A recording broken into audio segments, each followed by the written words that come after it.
lessons, you'll see a listing. Oh, I gotta fix this date. It's not the 10th anymore. Why isn't that showing up? Probably have to refresh this, would be my guess. Let's see what this does. There it is. October 17, assessing the contents and impact of the Millenary Petition. If you click on that and then click on the link here under notes, you will find the same notes that I'm going to be presenting here in class so that you can follow along. So without any further fooling around, let's just get right into things. We have in front of us lesson 153, and we're not where I wanted to be at this point because of the situation that I had last month with COVID. I was hoping to be through this information by now, but we're not. But, you know, it is what it is. Next Sunday, just to say it, next Sunday we will have a study during the 9 o'clock hour, but it will be part of the conference. So there'll be a conference study next Sunday at 9 a.m., but it will just be a conference session. We will not be having this class. But after that, end of October, we should be able to get a good run then, uninterrupted, Lord willing, on these lessons so that we can, kind of hopefully build some momentum.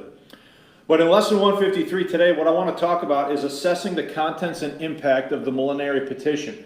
Now, just quick show of hands, how many of you have ever heard of the Millenary Petition?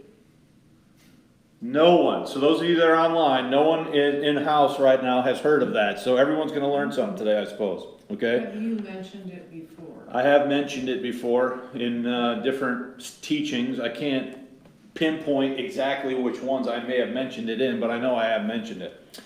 So, introduction. Last week, that should actually say 2 weeks ago, in lesson 152, we looked at some biographical information about King James. Our goal in doing so was to try and understand his personal history and psyche in order to ascertain why he might have agreed to sanction a new translation of the Bible in 1604. I believe this background regarding his personal life and ruling philosophy will help us understand what was motivating James's decision-making process as we move into future lessons. So that's what we talked about 2 weeks ago. So if you didn't get that lesson, I encourage you to go back and check that out, lesson 152 on James. Today in lesson 153, we want to look at the contents and impact of the Millenary Petition and calling the meeting at Hampton Court at which the decision to translate the King James Bible was made. So there's sort of like some events that are happening in chronological order that are in process here, okay? So I'm going to mention it again here in the next point. But Queen Elizabeth dies. It's announced that James, who's already King of Scotland, is going to now inherit or be the new King of England as well.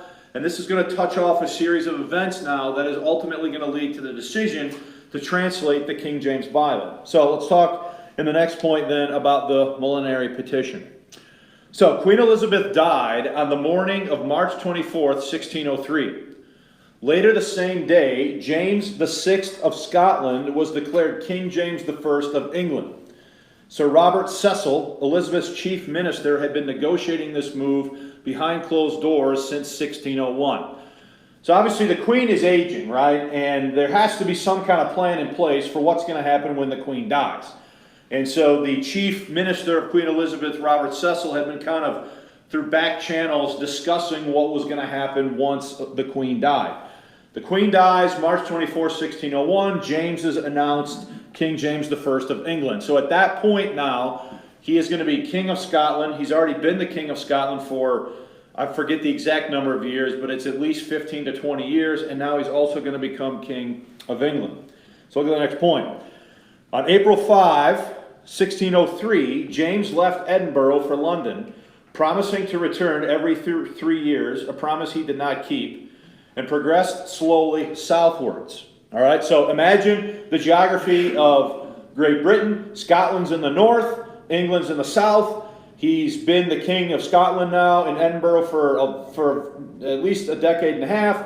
Now, as he is announced that he is the king now of England, he starts to move southward towards England. Okay, and he starts that journey on April 5, 1603. So look at the next point. On April 5, 1603, James left Edinburgh for Scotland, as I already said. Look at the next sentence.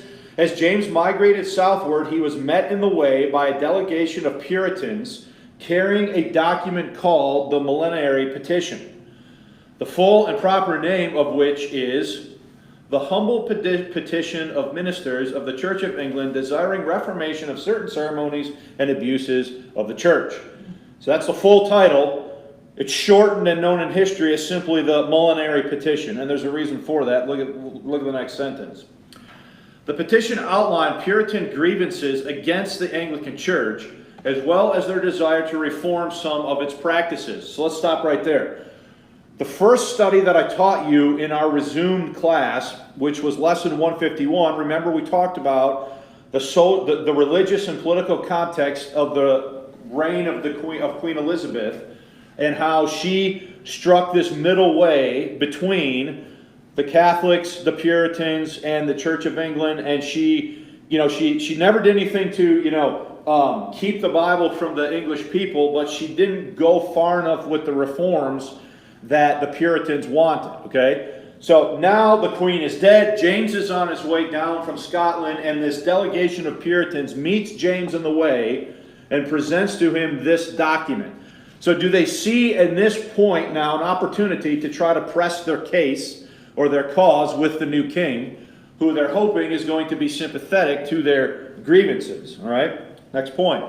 The Millenary Petition is claimed, but not proven, to have had 1,000 signatures of Puritan ministers. So that's where it gets its name, right? Millenary meaning how many? 1,000, right? And so there is allegedly 1,000 signatures of Puritan ministers on this document that is presented to King James. Now, it cannot be proven or substantiated that there were, in fact, 1,000 signatures on the document, but it is still known to history nonetheless as the Millenary Petition. And it is a real document, as you'll see on a page coming up, that was presented to the king. Just not sure if there were actually 1,000 signatures on it, okay? This carefully worded document expressed Puritan distaste regarding the state of the Anglican Church and took into consideration James's religious views as well as his liking for a debate as written in Basculadorn. Now, we talked about that book 2 weeks ago, a book James wrote justifying his political beliefs about divine right of kings and other things. So, these Puritans, they're not dumb. They've studied James, they've read his book, they know kind of how James thinks, and so they see an opportunity here now to present the new king with their issues or their grievances against the Anglican Church. Basculadorn is separated into 3 books, serving as general guidelines to we need to look at that part of that sentence. General guidelines to follow to be an efficient monarch. The first describes a king's duty towards God as a Christian. The second focuses on the roles and responsibilities in office. And the third concerns proper behavior in daily lifestyle. The work represents James's argument for the divine right of kings as set out in the True Law of Free Monarchies, which was also written by James. It too warns against papists and derides Puritans. It advocates removing the Apocrypha from the Bible. The king's criticisms of both Catholics and Puritans is in keeping with the king's philosophy of following, quote, a middle path, a notion that would later manifest itself in James's decision to authorize a new translation of the Bible into English. So here's what you have to get. These Puritans don't know this yet, but is James very sort of favorable to the same policy as Elizabeth of kind of try to strike this middle way? So this Millenary Petition is an attempt on the part of these Puritans to, number one, understand what they can about James from reading his books. Number two, understand what they don't like about the Anglican Church and where they think these reforms have not gone far enough. And now thirdly then, to take all that and present to the king a argument or a request that further reform be looked at. Go to page 2.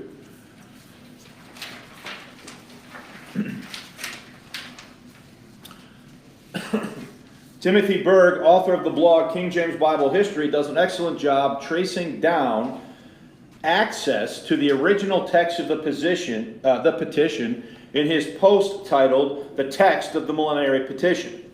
In addition to providing links to the full text of the petition in academic books from the 19th and 20th century, Berg provides an original image of the first page of the petition as it originally appeared in 1603. So when you look at this image here, this is the title page of how the image looked when it was published. Okay, these Puritans present it to the king on his way down, and then eventually it's put to print in 1603, and this is what it looked like, all right? The humble petition of the ministers of the Church of England desiring reformation of certain ceremonies and abuses of the church. And then you can see here it's addressed to the king, to the most, I love how they just, kiss his hiney here, to the most Christian and excellent prince, our gracious and dread sovereign James, by the grace of God, we, the ministers of the Church of England, that desire reformation with a long, prosperous and happy reign over us in this life and in the next, everlasting salvation, right? So this now is going to be the contents of their grievances, and it's published in this document, simply known to history as the Millenary Petition. The full name, again, the humble petition of the ministers of the Church of England, blah, blah, blah, blah, blah, etc., etc., etc. One thing you'll notice about titles in early 17th century Britain is that they certainly were not short, okay? So, you can see there the image. Let's go to page 3. Interested parties can access the full text of the petition at one of the following links.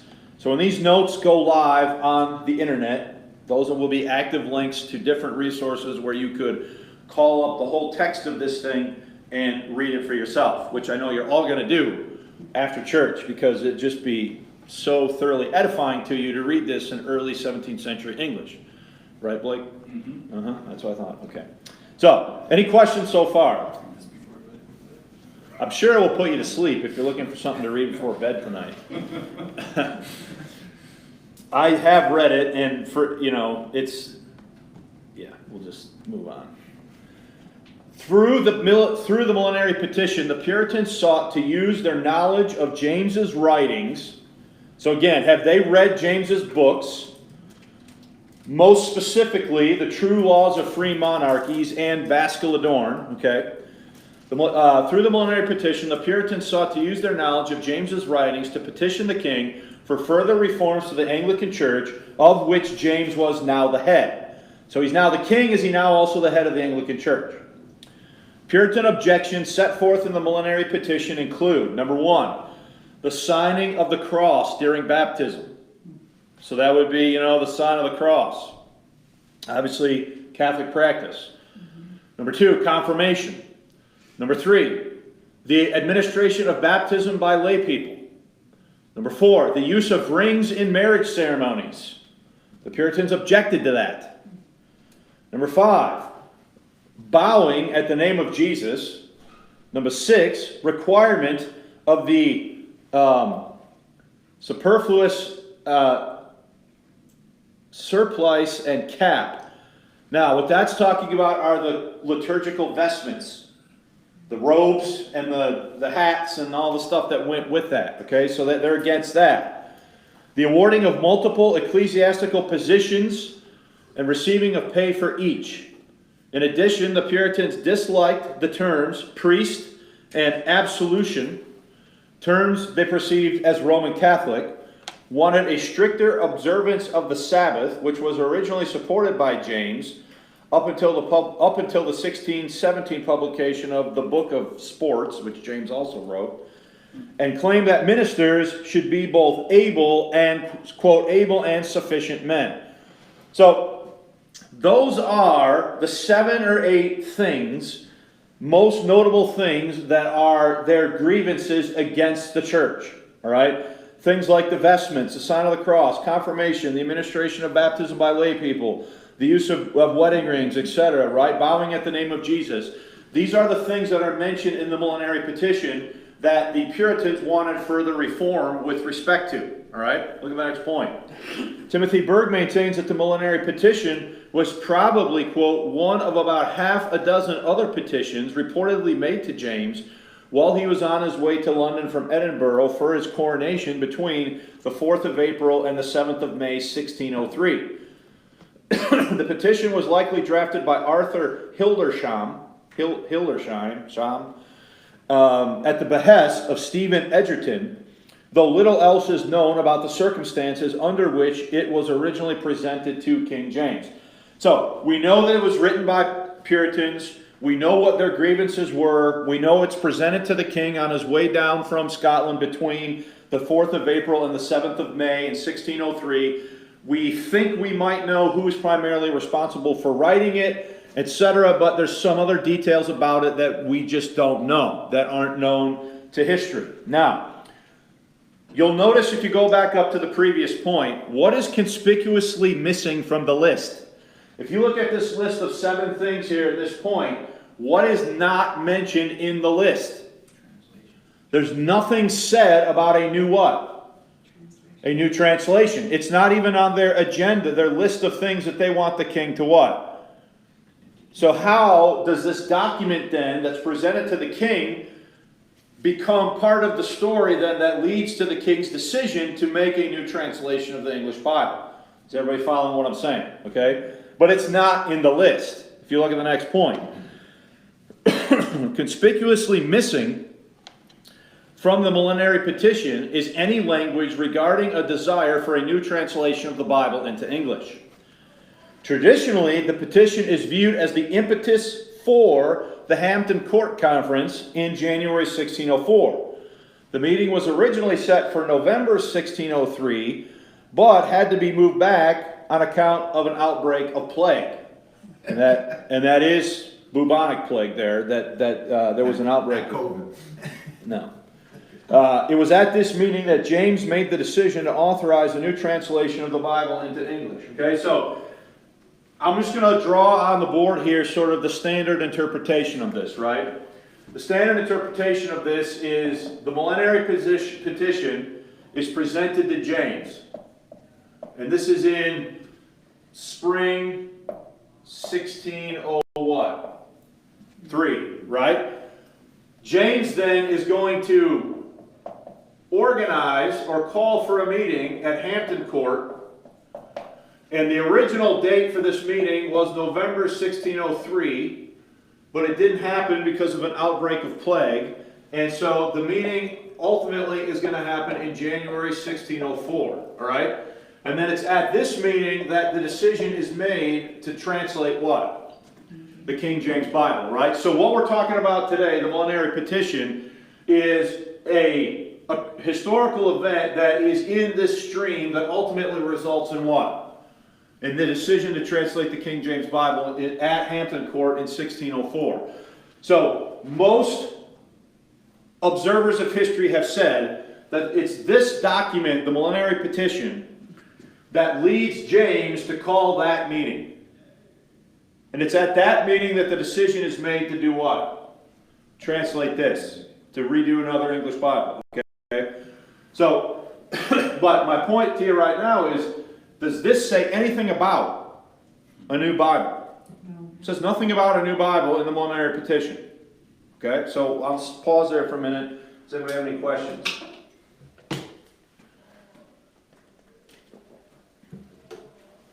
No? Okay.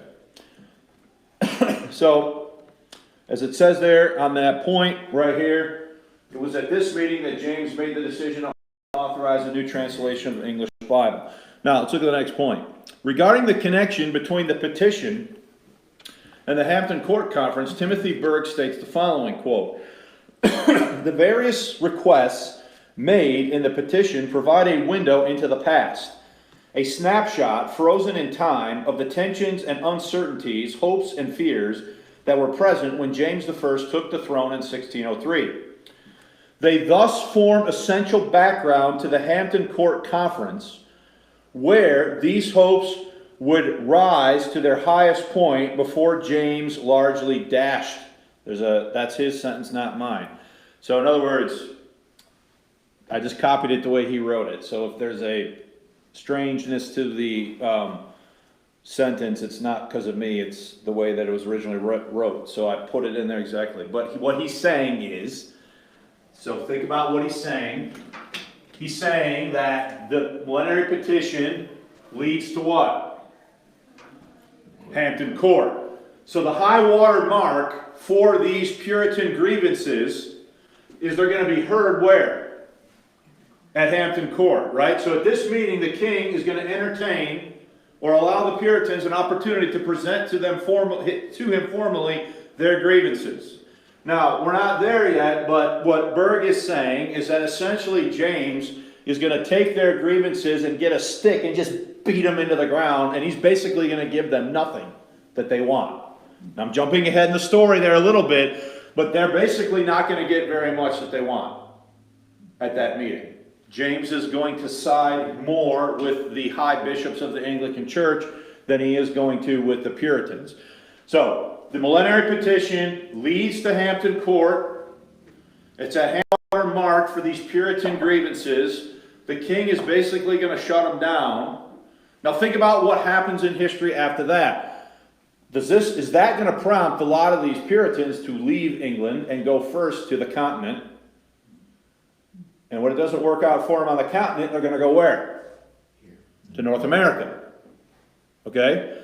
So this meeting is a very consequential meeting for a lot of reasons related to not only English religious history and politics, but to American history and what? Politics, right? Things in history, things have these unintended consequences that end up transpiring in ways that you can't see when when their precursors occurred, if I could say it that way, right? So the petition is going to be instrumental in that. Now, there is some debate, though, about whether James would have wanted this meeting regardless of whether or not there had been what? A petition. So let's look at the next point. In a separate blog from June 1st, 2020, titled The Creation and Impact of the Millenary Petition, author Timothy Berg presents some recent research questioning the commonly accepted view that the Millenary Petition was the immediate impetus or cause for the Hampton Court Conference. In 2008, William Leonard Craig wrote an essay titled Hampton Court Again, the Millenary Petition and the Calling of the Conference, that advances this argument. Citing Berg, quote, he, referring to Craig, suggests that James actually called the conference of his own accord, that it was not a response to the Millenary Petition, and that it was not so much an attempt to hear Puritan complaints as it was an attempt to ensure that Puritans would stay under his thumb. So this is an interesting thesis, okay? What this thesis is saying is that this Millenary Petition was not the immediate cause for the Hampton Court meeting. That James would have called a meeting such similar to this regardless of whether or not there had been one, a petition, because James had it in his mind already that he was not going to allow these squirrely Puritans to pull any fast ones on him and get him to do something that he didn't want to do. You guys following that? Now let's just back up from that for a minute and think about what we learned last time about James. It's my personal belief that what Berg is quoting from Craig, William Leonard Craig, in his essay, Hampton Court Again. It's my opinion that what these two guys are suggesting is highly probable. James rules by divine right. We've established that by looking at his true law, the true law, free monarchies, and Bascule Adorned, right? So the idea that he's not going to allow these these Puritans to, connive and, get him to do something that he doesn't really want to do, I think is not only plausible, I think it's probably very likely, okay? You guys follow what I'm saying? On page 48 of his essay, Craig states the following, quote, "It is all very well to say that it is, quote, it is well known that the Hampton Court Conference resulted from King James's favorable response to the Millenary Petition's request for a conference. But if this knowledge has no contemporary evidence to support it, then historians must read the evidence again. Although we cannot know it beyond doubt, it seems likely that the conference was the king's own idea." So in other words, unless there's a document or something that suggests that James is calling the Hampton Court meeting specifically because of the Puritan request, he's saying it's probably more likely that James is doing it because that's what James wanted to what? To do. Okay, now let's go on. Berg does an excellent job summarizing Craig's main arguments in support of his theory that James called the meeting independently of the Millenary Petition. The following summary of Craig's argument is quoted from Berg's blog entry. Quote, first, the king already had a well-established track record in Scotland of calling such conferences when he saw issues that needed handling with a royal touch. So let's stop right there. Has he already been king of Scotland for a long time? Has he called similar meetings in the Scottish Kirk and the Scottish Church of which he was the head? So James has a history of having done this prior to 1603 when he was still only king of where? Scotland. And that topic there, that point, is going to come up big time later on.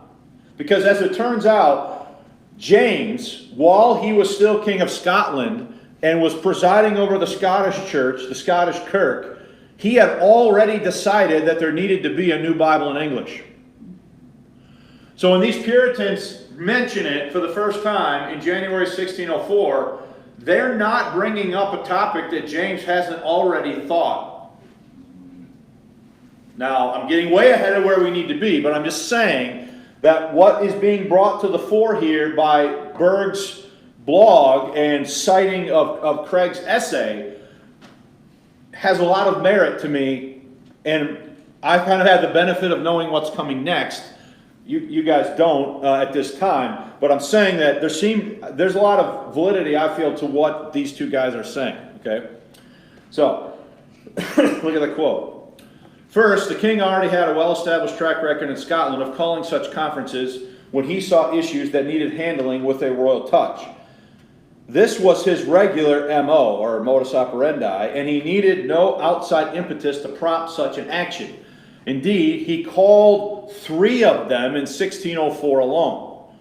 So the king the way he's acting here is not abnormal for the way he's already acted and behaved as a king before he's king of England. You guys following that? Second, the language of the petition that has been cited as requesting the conference, quote, if it shall please your highness further to hear us, or more at large by writing to be informed, or by conference among the learned to be resolved, is exceptionally vague. Conference is only one of 3 different proposals, and in any case, quote, in the early 17th century, conference could mean anything from a simple conversation to a formal meeting between representatives of the 2 houses of Parliament. So it's not necessarily mandating in the petition that this formal meeting be held, okay? And there could have been other ways for dealing with it as they acknowledge in the specific language of the petition. Third, the surviving invitation of participants to the conference makes no mention of being a response to any petition. So there are some surviving documents of the king's invitation to whoever he wanted to invite to the meeting. When we look at those invitations, they say nothing about what? They say nothing about the Millenary Petition. Okay? It seems to assert rather that the conference was at the king's own wish, quote. It does not refer to the Millenary Petition, but says that the king wished to confer and advise with some of the bishops and other of the clergy of this realm of some matters of importance concerning ecclesiastical causes, end quote. So the king, in inviting people to the meeting, he doesn't say, I'm inviting you because I was asked to. He says, he doesn't even mention the Millenary Petition, and he says, we need to have this meeting, and I'm going to invite who I want to invite. I'm the king, I can do what I want. You guys following that? Okay. Fourth, and perhaps more important, as Craig demonstrates, no contemporary accounts. So that would have been accounts back here from 1603, 1604, from the early 17th century. No contemporary accounts link the petition and the conference. A connection only made by later historians. No mention is made of the petition in the official archives, not even in contemporary histories as related to the conference. No mention is made of it in the official account of the ascension. Despite its narrating some 5 petitions made during the journey of James to London. In fact, even in later accounts, the given date and location of the presentation of the position is amazingly inconsistent and unsettled. Not what one would expect from a petition so impactful as to have moved the king to call a major royal conference to resolve it. Okay? So in that account where he's moving from Scotland to London, he was reading petitions, or how were 5 presented to him on that trip? Many. So I think you came slightly late, but I mentioned that this Millenary Petition was one of many things that were presented to the king on his way from Edinburgh to London. And they're not all about religion or the church. Some of them are about other stuff, economics or, something with the government or whatever. But then some of them were related to theology or ecclesiastical things. But were they just letters that he was... Yeah, they're just written things, and the king can do what he wants to with them, obviously. Top page 5. 5th, the conference itself doesn't appear at all by its format to have been intended as a means to hear Puritan complaints. So, the way the conference is structured does not appear that the main point of the conference is to let these Puritans tell the king what they think should happen. You following that? Almost 20 some odd avant-garde conformists, to use another historian's term, were present, while only 4 Puritan delegates were present. So there's 20 Anglican bishops and 4 Puritans at the Hampton Court meeting. Does that sound to you like the deck is stacked to one side over the other? Okay. Where are we at? We're present. Well, only 4 Puritan delegates were present, and these 4 were only allowed at one day of the conference. So the conference is like a 3-day thing, 2 or 3 day thing. I'm confusing possibly 2 different conferences. There's 20 high Anglican bishops, 4 Puritans, and the Puritans are only allowed to stand before the king one time. Okay? So when you start doing the math on this, it starts stacking up like the king does not really give 2 hoots about what these Puritans think. You guys following that? Okay. What sentence are we on here? We're present. Well, only 4 Puritan delegates were, and these 4 were only allowed at one day of the conference. The king hearing from bishops and making decisions entirely without the rest of the conference. As had been noted before, quote, the conference made it perfectly clear that James was on the side of the establishment and expected all others to conform, crying out that if they failed to do so, quote, I will harry them out of the land or else do worse, right? So now you understand why these Puritans wanted to leave England and go somewhere else. Because by and large, are they almost completely shut down by King James? The king favored the religious establishment of the Anglican Church. The structure of the meeting says that. The way the meeting was conducted says that. Who's allowed to attend the meeting says that. The time they have in front of the king says that. You guys with that? Mm-hmm. Last, Craig concludes that, quote, the simplest reading of the evidence is that James called the conference at Hampton Court because that was his usual method of dealing with difficult questions in church and state, and not because he was asked to do it.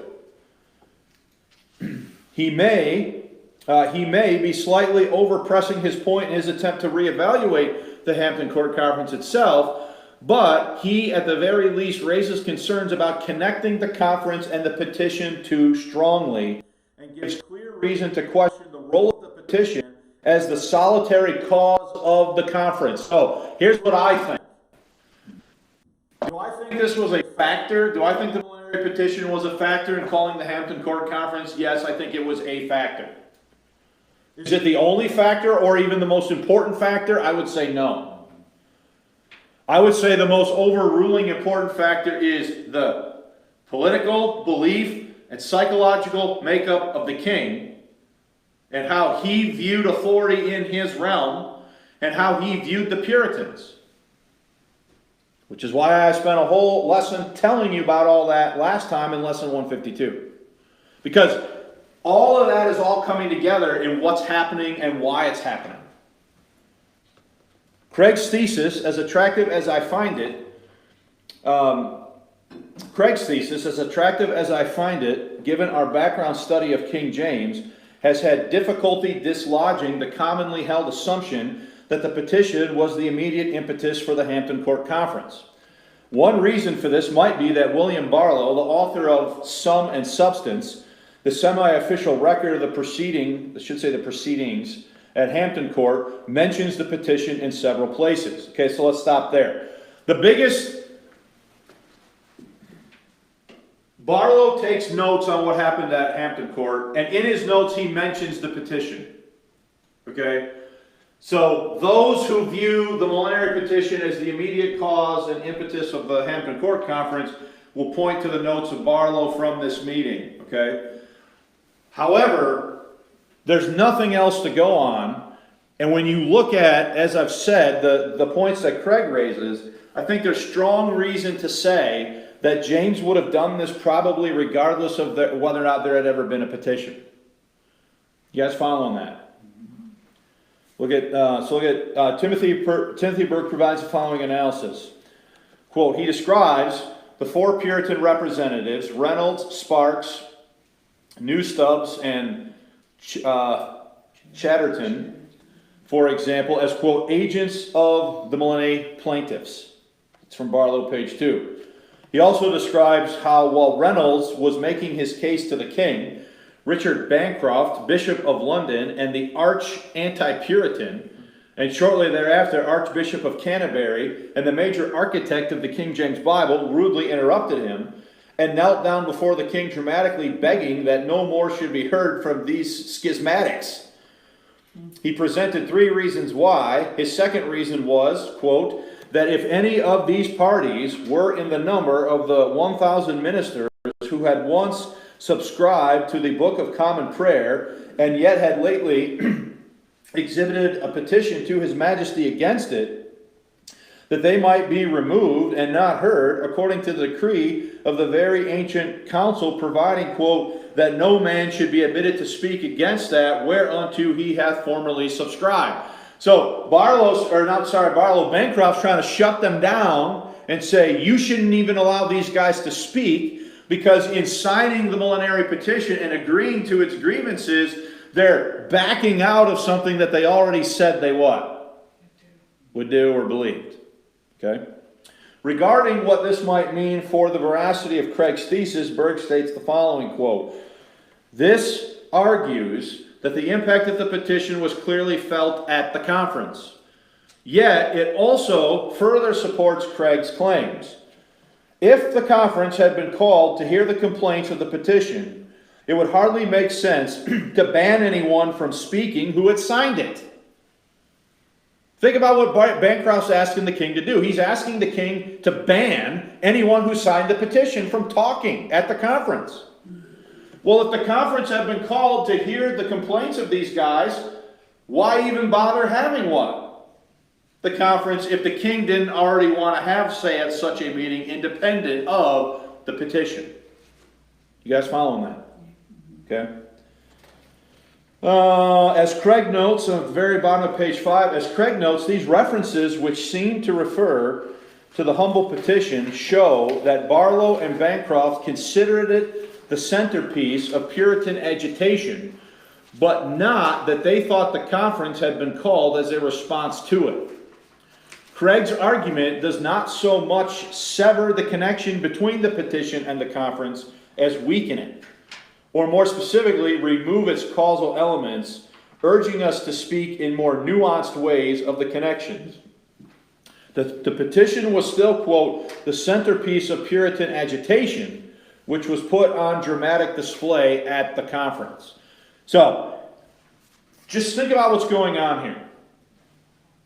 Does it make sense to you that Queen Elizabeth has been ruling and governing in a particular way, following this middle path now for like 50 years.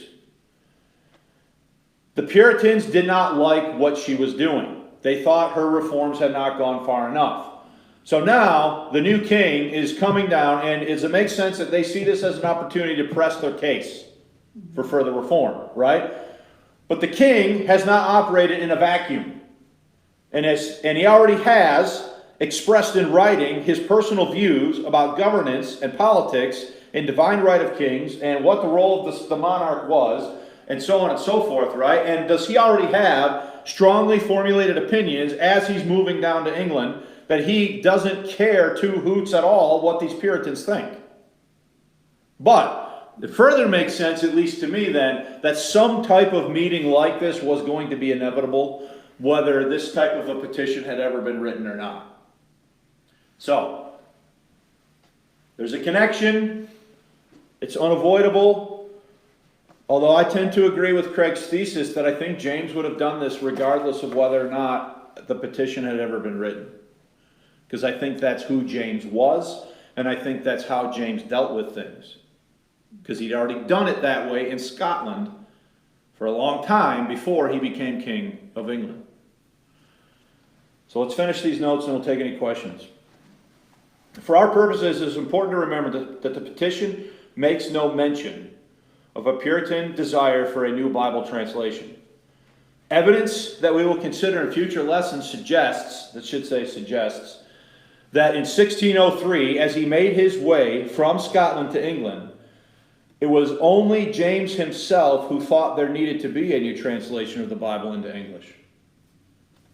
Think about it. What Bible are the Puritans using? What Bible are the Puritans using?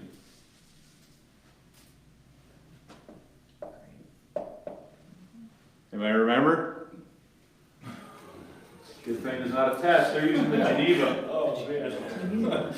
What Bible are the Anglican bishops using? The Bishop's Bible. Okay?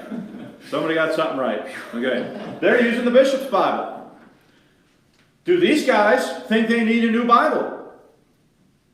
No. They're perfectly content to use the Bible made by their own bishops. Do the Puritans think they need a new Bible?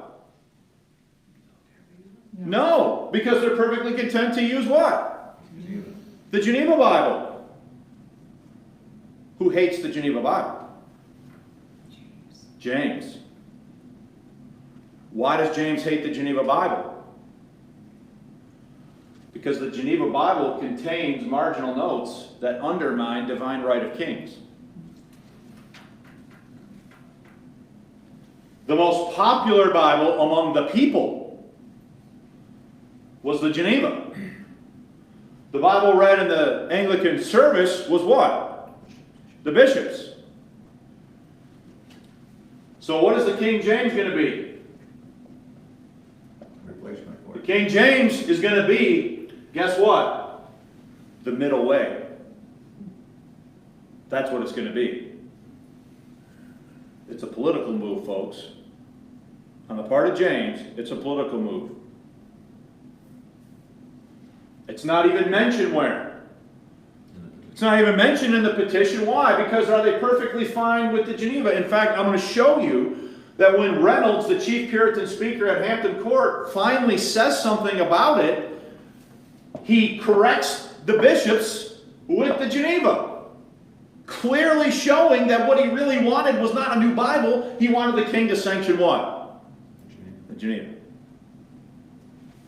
But James enters into this thing, and has he already thought about this?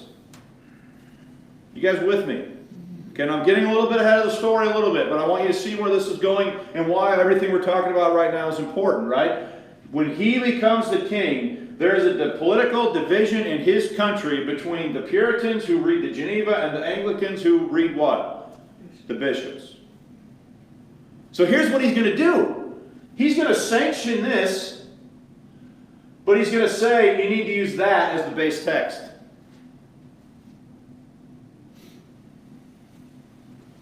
So does he get and he's going to say, not only is he going to say you got to use that as the base text, but he's going to say, no marginal, what?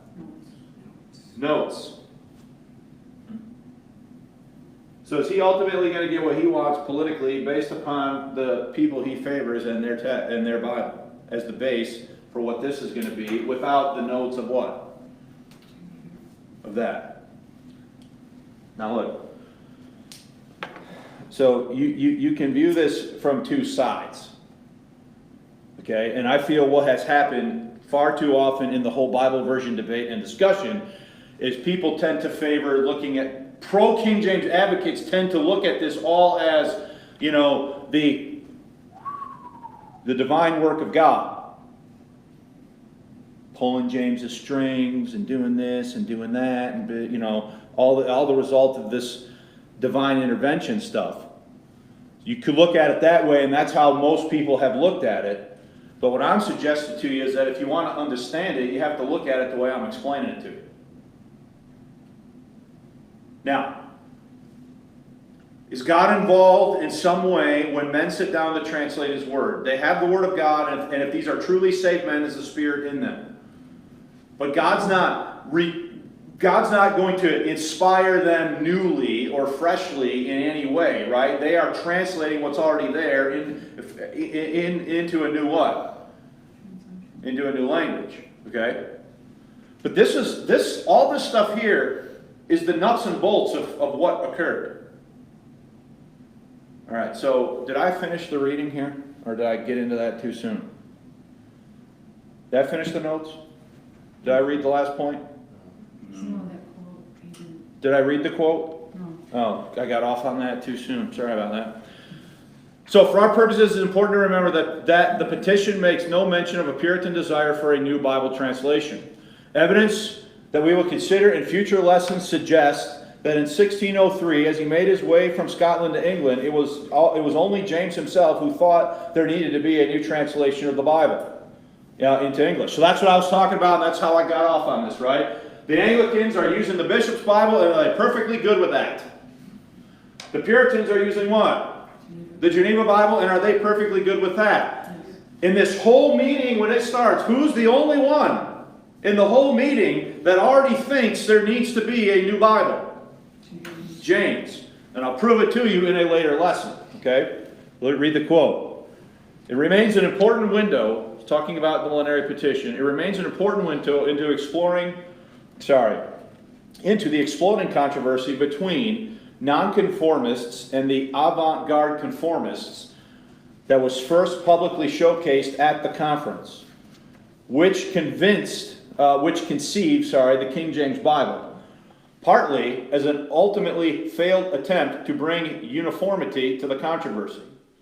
Though it is important to remember that the petition itself makes no mention of a new translation, which was probably at that point only desired by the king himself, being little more than a gleam in the Puritan eye. In the next lesson, we will begin our consideration of the Hampton Court Conference. Okay? So, we do have a few minutes for questions, if anybody wants to raise anything.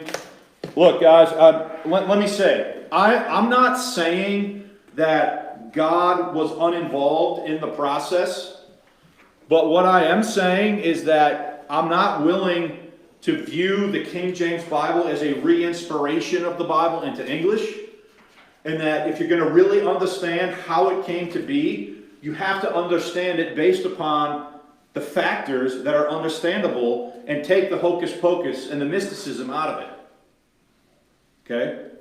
Now, some people are going to watch this video and hear me say that, and they're going to comment bomb the comments about how terrible of a statement that is. What I'm saying to you, though, is those are the historical facts of what happened and why. So, the Millenary Petition has nothing in it about a new Bible. There's a loose connection between the petition and Hampton Court. James's decision to call Hampton Court, I believe, would have happened regardless if there had ever been a petition. And it's at this meeting in January 1604 that the first mention of a new Bible is even made. And as soon as it's made, James jumps all over it. Now you have to say, well, why would he do that if he hadn't already what? Thought about it. Well, I'll talk to you more about that in a future lesson. All right, anybody got any questions?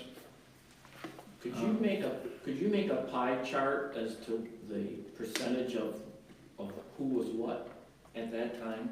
Of how many, this percentage was Puritan, this percentage was like Roman Catholic, this percentage was, you know that, or? I could try to find, I mean, I'm sure you could in estimated form. I don't think it would be like accurate to the number, but maybe I'll look around and see if I can find something like that. As far as the pie would go, the Puritan would be a pretty small piece. They weren't real big. It's hard to say because the people in their homes were reading this. Now, the Geneva Bible, because you keep saying everything's going to be an English Bible. So if this is a Geneva Bible, it's not English that we're reading? No, it's English. The Geneva Bible's English. Okay. Yeah. So what do you mean when you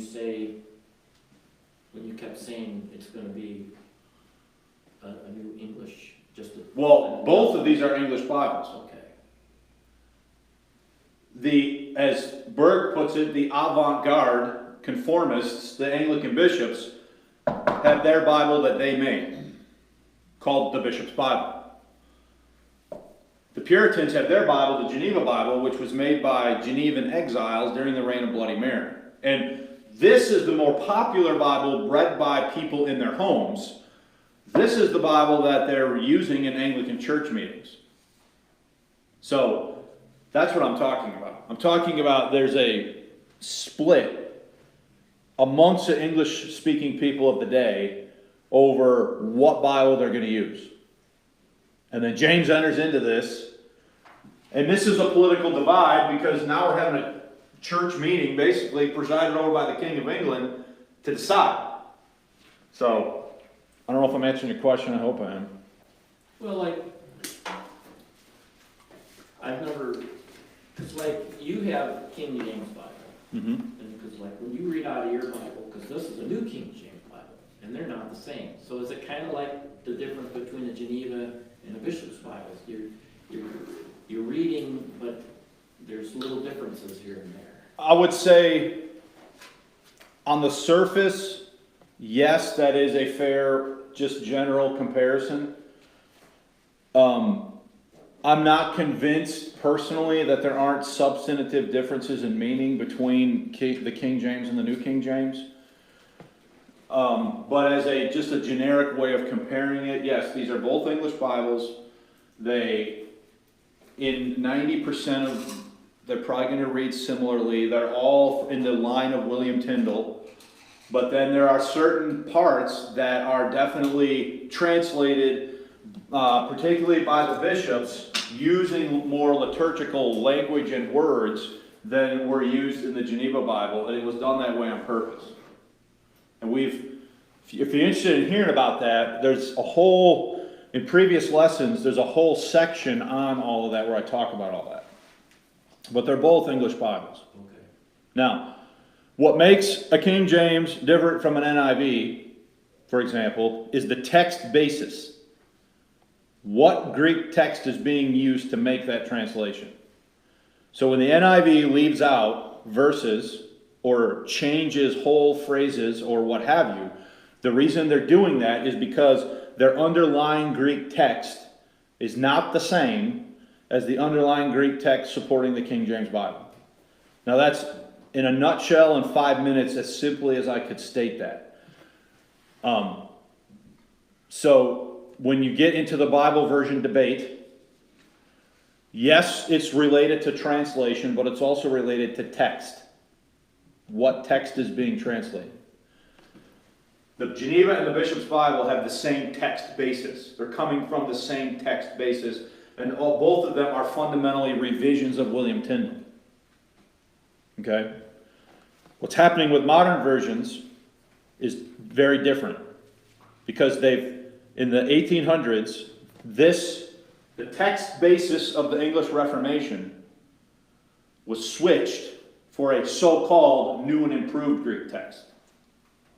that varies from the text of the Reformation in thousands of places, some of which are substantive. Does that make sense? So that's about as simply as I could say it in a nutshell, I guess. We could talk more if you want. Yeah. To better understand these conferences, I'm thinking of movies I've seen, but there's like 20 people that support one, and then there's 4 of the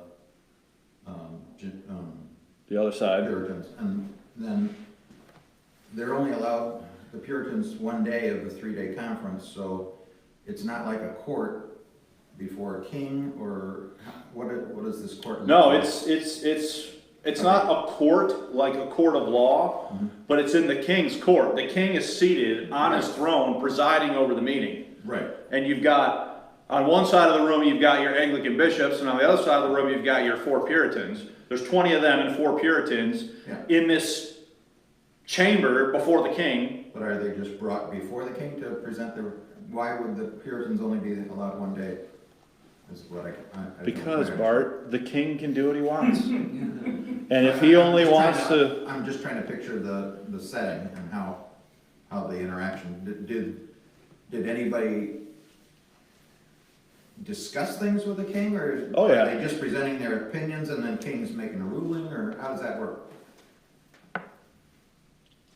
I would say an image that you have in your head from a movie set in the 1700s of a king hearing opposing sides of a matter and then having the sole authority to decide what happens. Yeah. That's probably, in a general sense, a fairly good mental image to have of what's going on. Mm-hmm. Now, the particulars and the ins and outs of it, not sure. What I do know, though, is that there was confusion about what day the meeting started. The 20 Anglican bishops show up, and the king is like, and I'm, sort of playing around here, and the king isn't like, wait, time out. You guys are here early, and the other guys aren't here yet. We need to wait to make this fair. Oh no. Come on in, let's talk. And so they have a whole day of private meetings with the king before the meeting even officially starts. So the king is obviously 100% favorable to who? These guys. Okay? I mean, that's one, you're just guessing at that, or? I'm not guessing at who he favors. No, I mean, you're just guessing at why the Puritans were only allowed 1 day? As opposed No, to it's a proven fact that there was confusion over what day the meeting started. Okay, I'll get into that next time. okay. But just a reminder, next week, we will have a 9 o'clock study, but it will be part of the Bible conference, so we will not be having this class. This class will resume, I think it's October 31st on Halloween, and we will continue this conversation then. I'm going to have to turn all the stuff off and pack up. Thank you for those of you that joined us here on the live stream.